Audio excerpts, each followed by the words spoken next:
अस्सलाम वालेकुम नाज़रीन, इस वक्त ताइक्वांडो चैंपियनशिप के अंदर हम मौजूद हैं। मोहम्मद समीर साहब हमारे साथ मौजूद हैं, इंटरनेशनल प्लेयर हैं और आज रेफरी के फ़राइज़ भी अंजाम दे रहे हैं।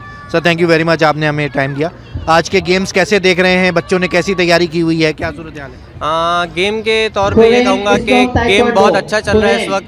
बच्चे बहुत ज़्यादा अपग्रेडेड आ रहे हैं क्योंकि कोचेस हमारे अपग्रेड होकर आ रहे हैं, तो इस वजह से बच्चे काफ़ी अच्छे तैयार हो रहे हैं। फाइट्स भी बहुत अच्छी देखने को मिल रही है, टेक्निकल फाइट्स हो रही हैं, कोई वो नहीं है कि कोई बेईमानी हो या कुछ हो, बिल्कुल फेयर गेम कर रहे हैं रेफरीशिप के हवाले से भी और जूरी के हवाले से भी। क्या रेशो रहता है लड़के और लड़कियों का, बच्चियाँ इस खेल में शिरकत करती हैं?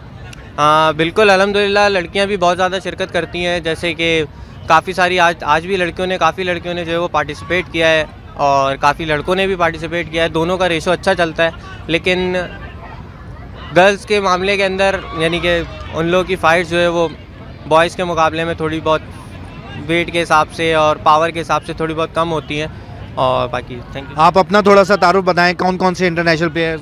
अल्हम्दुलिल्लाह मैं पाकिस्तान के अंदर COS Pakistan open G1 taekwondo championship जो हुई थी लास्ट ईयर, उसके अंदर इंटरनेशनल प्लेयर हूँ मैं और मैंने सिंध को रिप्रेजेंट किया है अल्हम्दुलिल्लाह, और नेशनल प्लेयर भी रह चुका हूँ और सिंध और थैंक यू, कराची लेवल के ऊपर गोल्ड मेडल भी रह चुका हूँ। थैंक यू वेरी मच, बड़ी मेहरबानी।